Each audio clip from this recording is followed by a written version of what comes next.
All right. All right. Welcome back to Memory Lane. And today our destination is yet another arcade classic and a NES classic. I would say it's Paperboy.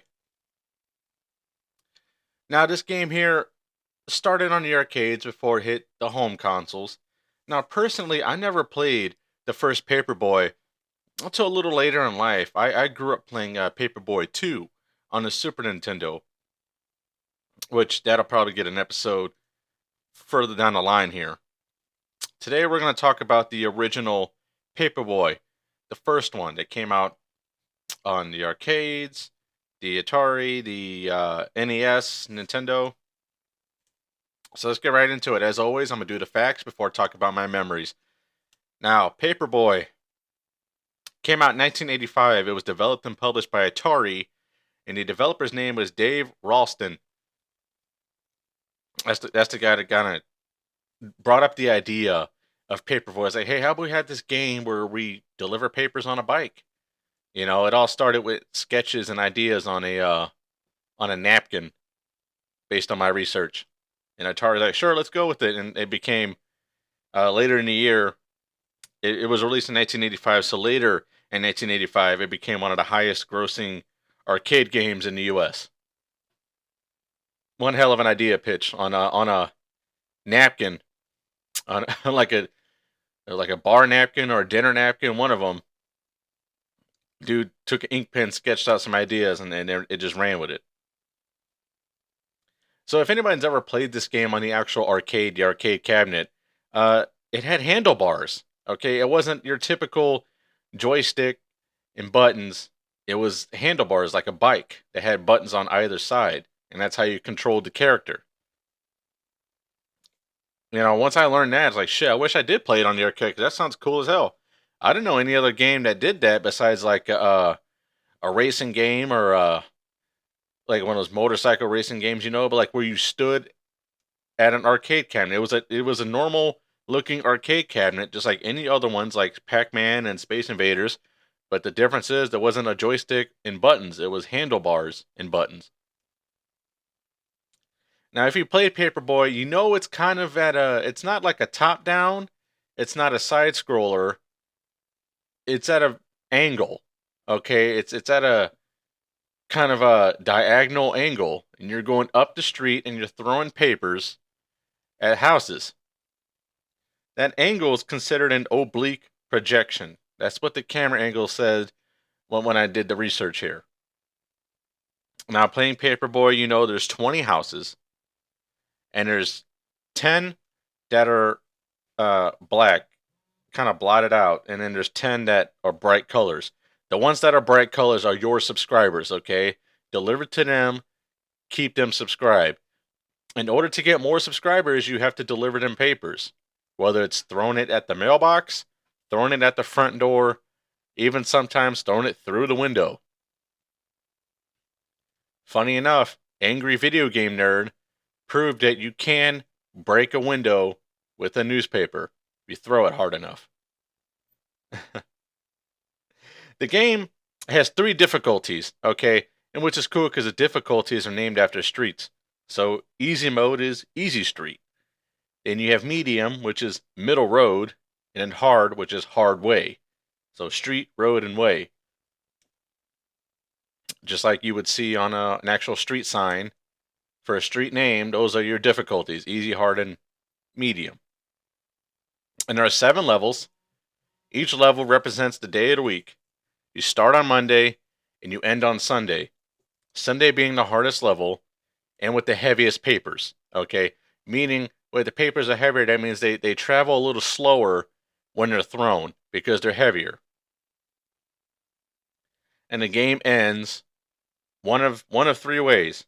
One, when all lives are gone. I think you only get 3 lives, and the only way you can lose lives if you get hit by something. Okay, and we'll get to that soon because Paperboy, it's a fun game, but once you get into it, boy, it could piss you off. So when you lose all your lives, that's how the game ends. When all your subscribers cancel, so you have no subscribers, that's a way you can lose. Or the way the game ends on a good level is if you beat level 7 Sunday. If you complete all the levels and you beat the game, it's the only way the game ends. And there are bonuses that are earned for each remaining life. Okay, so the more lives you have, the more bonuses you're gonna get, the more points and whatnot. Again, it's an arcade game, so all these arcade games are about the high score. Well, obviously, the more lives you have, more points you put towards that, get your high score, get your reputation up. You know. Oh yeah, and the newspaper's name was the Daily Sun. Okay, and every day it would have some funny, weird headline on the front page. You know. So as I said earlier, there's an arcade version, and then there's the NES version. There's other ports too, but I'm more familiar with the NES version. There is a difference, few differences, other than the obvious of like graphics. Personally, I think the arcade version has much better graphics. It's more beautiful, more colorful, more vibrant compared to the NES version, which is just like a pale pastel, colory looking thing. But what the obstacles were just basically anything in your way, because no matter what, no matter if you hold down because I believe there is a way to pedal faster. At that, can't remember if it's the button or if you hold up. But either way it goes, all it does is make you move faster. If you take your hands off the controls, the bike is still moving on its own. Okay, when you make the person move, all you're doing is making them move faster. Okay, he's still gonna move on its own. So the obstacles are many things. Okay, there's parked cars, there's driving cars, kids playing in the sidewalk, kids playing in the street. There are, of course, other obstacles. If you decide to drive on someone's lawn, there's fences, okay, bushes, trees, and then there's some ones that just don't make sense. But for the sake of the game, it's what brought its charm. So, like, there was a dude that was break dancing in the middle of the driveway, so you had to drive around him. There was a baby carriage. Yeah, it was a baby carriage that just runs loose, and you can either throw newspaper at it and stop it, or get hit by it and lose a life. There's dogs. Okay, dogs that'll chase you. I believe there is a house with tombstones on it, and it has ghosts, and you can be chased by a ghost. That's on one side of the street. On the other side of the street, there was the Grim Reaper that would chase after you. Okay? And the way you make those things stop is you throw a newspaper at them and they'll freeze in space. They'll stop. All right? And then at the end of every level, there was like this obstacle course where you would go up ramps and throw newspapers at targets and hoops and stuff like that. And then there's a finish line, and there's a whole crowd of people sitting on the bleachers cheering you on if you made it. That'll get you extra points too. And you can run out of papers. So in the street or in the sidewalk or on the driveways or on people's lawns or whatever, there's stacks of newspapers you can pick up to stay stocked. You run out of papers, that's it. You know, so much for your points and keeping your subscribers. You'll move on. You'll move on, but it's not like you're gonna, say bye to that high score. You're gonna have to get those papers because this game does add up points pretty fast, and these points do add up. I believe when I was doing my research, it says that the harder the difficulty you go, the more your points are worth. So I think you so like easy street, obviously easy mode, your points are just considered one time. So that means you do something that's 10 points, it's 10 points. Okay. And in middle road, which is medium, the medium difficulty, I believe points are 2 times on that one. So if you do something that's 10 points, it becomes 20. Okay. And then hard way is obviously the hard mode. Those are 3 times the points. So if you do something that's worth 10 points, you'll get 30 because the higher the difficulty, the more points you're going to rank up. But I personally remember playing this game way, way after I played the second one. Now, there really is not that much of a difference between Paperboy and Paperboy 2, other than like, okay, graphics are slightly different because it's on different technology and software, and times have changed since. A little bit of a different obstacles. Like I don't remember in the first one, definitely in the second one, where you cross over an intersection and there's a fire truck going by, and then a dog chasing a fire truck. I don't remember that being in the first one.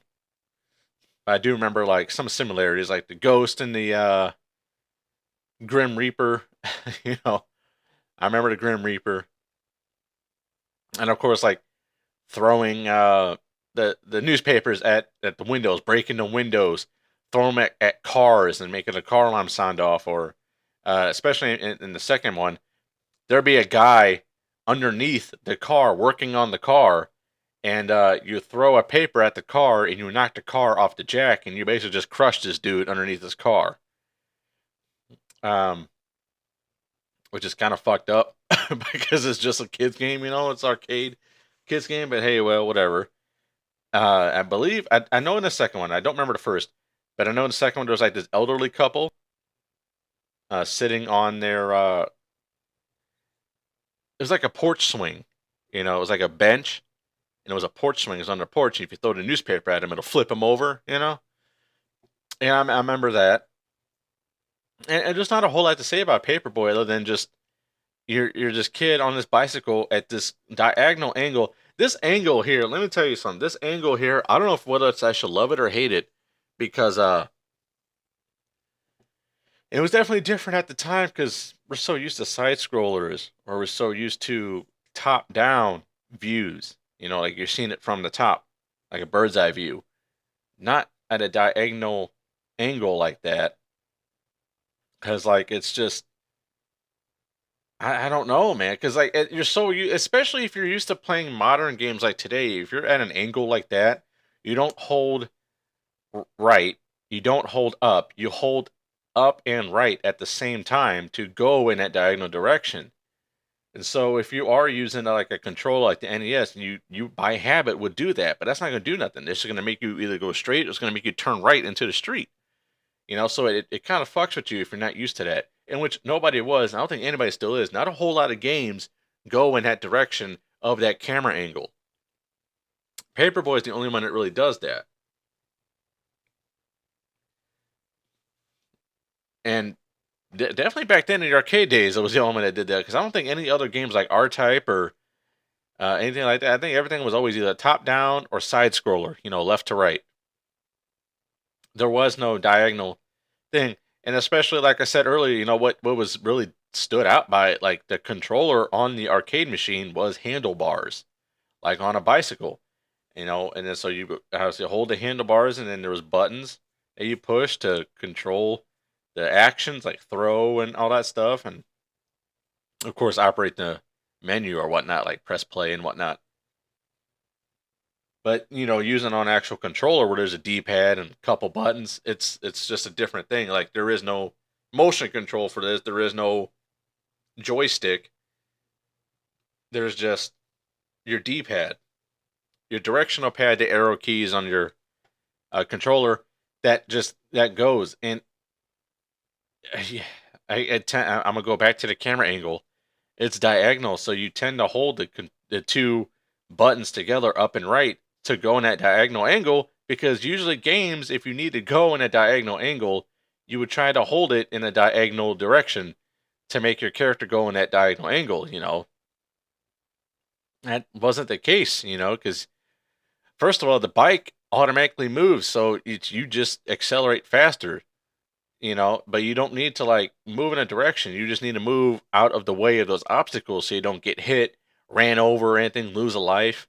You just need to collect your papers, throw them at the houses, and keep your subscribers and gain new ones. Now, I believe in the NES version, the houses were red. Arcade version, the houses were black or gray. They were dark colored. And then there was the NES version, they were red. Now, if you were, and I don't remember in the arcade version, but I do remember in the NES version, if you're playing the game itself on a level, you will see the houses themselves are red. So it's not just in that overmap before you play the level. It's actually once you get into the level, you see like the houses. Okay, so here's a house. Here's my subscriber. I throw a paper at it, and then next door is one giant red house. And then once they subscribe to you, it's not a red house anymore. Now it's another bright colored house. And so the objective is to get as many subscribers as possible because that adds to your points and that keeps you moving on. But I remember playing this for the first time with that obstacle course at the very end of the level. That shit threw me off because by default, the Paperboy is programmed to move faster during those obstacle courses. So you have to go up these ramps, jump over these ditches, these little creeks. I don't even call them creeks, but they're filled with water. These puddles or whatever. Throw papers at these circular hoops that look like targets, and then throw them at actual targets that are painted on walls or something. Get your points built up. You can still die and get messed up in the obstacle course, like if you don't hit the ramp and you decide to drive straight into the ditch, or if you hit a wall. Like there's still ways you can still mess up at the very end. And when Paperboy hits something, it sounds like a car wreck, goosh. It's just it doesn't need to sound like that. He's just a kid on a bike. But it's just when you hear that sound effect, for a couple, maybe the second time, it's like, haha, it's a funny sound, but then it's just like, now I'm mad. I'm tired of hearing that shit, man. Fuck, go around the shit. Go around it. I'm pushing the buttons, throw the paper, hit the shit with the paper. You're not doing that, okay? You're getting hit by it. Even as a little kid, I'm just throwing this paper. It's like, all right, I threw the paper at the Grim Reaper. Uh, he's still chasing me. I don't wasted like 7 papers throwing him at the Grim Reaper. Finally, one got him, but finally, when that paper finally hit the Grim Reaper, I'm already drove past him. I've already got 6 other obstacles I got to worry about, and I got to get more papers because like I just threw like 3 blocks worth of newspapers at this one Grim Reaper, or at the ghost, or at the runaway baby carriage, or at the dogs, or you know what I'm saying? But it's a good game that teaches you about precision and preciseness and all that because if you do actually throw the paper and make it into the mailbox, you'll get a little bit extra points for that because that's just, I mean, that's a good throw. You made it in the mailbox. You'll get points if you throw it at the front door. And I don't remember if you get points or anything if you throw it through a window. But I do know you can get a new subscriber if you throw it through the window. It'll be a little mad, but it's like, hey, you still got the paper. Great, you're a subscriber now. So I guess it's all about patience and chance on when you throw these damn papers to get your subscribers their paper. But sure as hell, I've thrown a lot of papers to stop one thing. Because if you stop it, if you hit these threats or these obstacles or whatever, you'll get some points for that. You'll get rewarded. I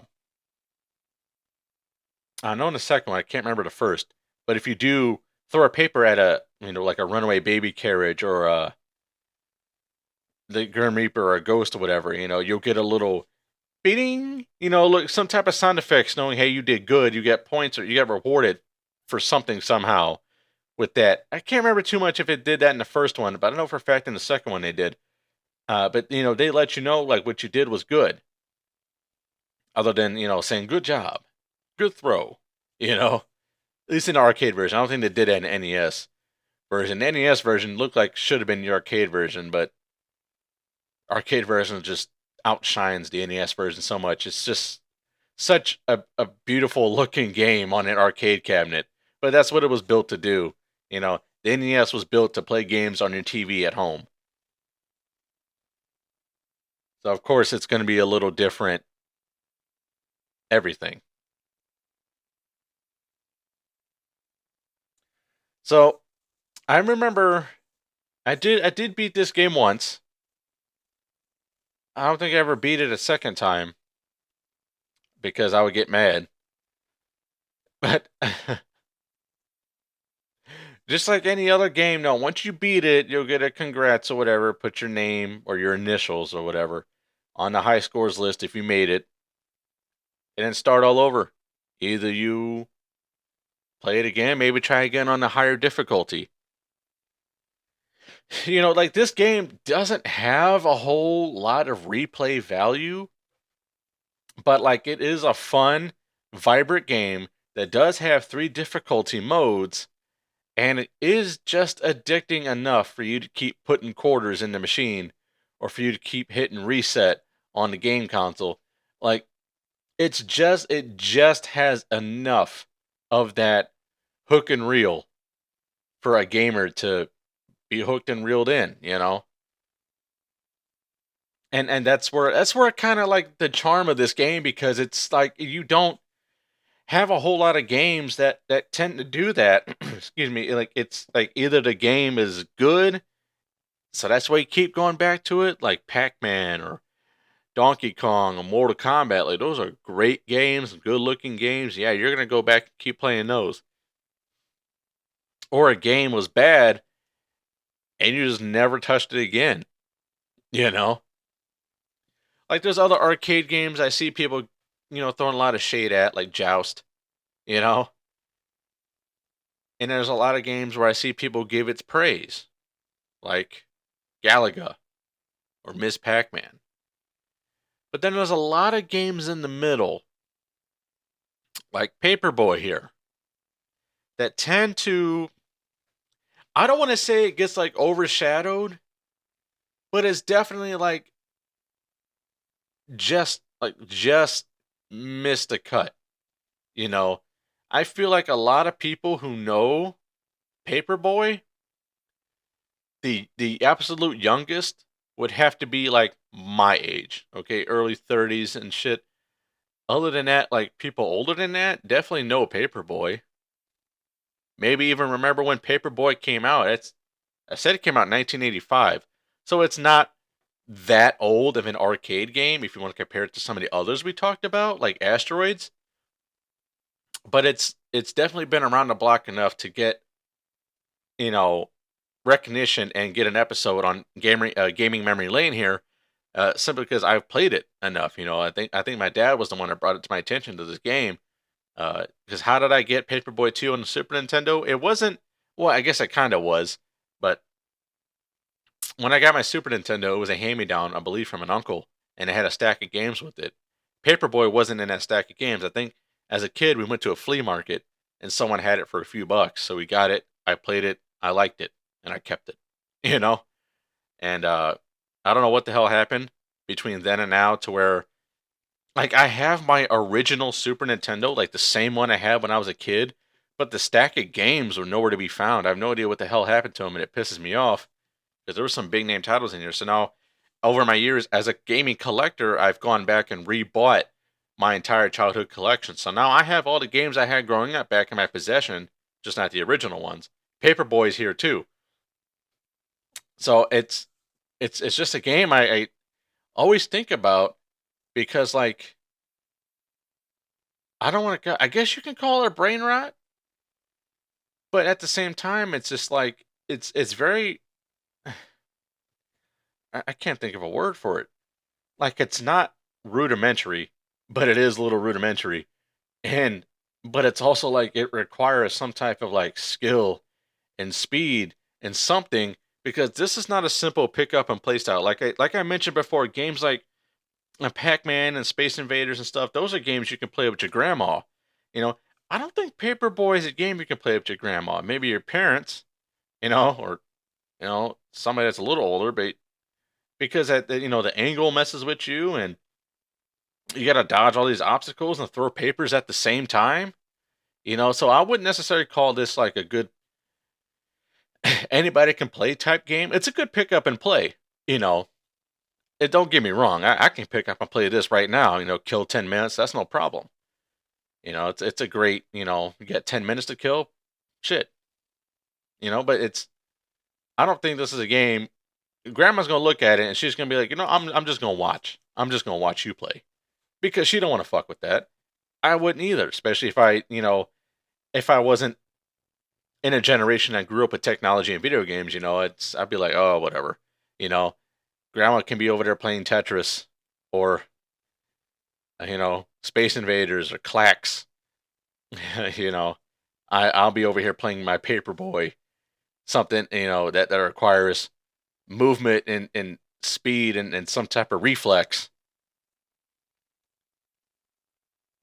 This is also a good game to kind of teach people those type of stuff. Like I said, you have to dodge these obstacles and throw papers at the same time because you can't pass up these houses and you can't pass them up too much because then you'll lose that person as a subscriber.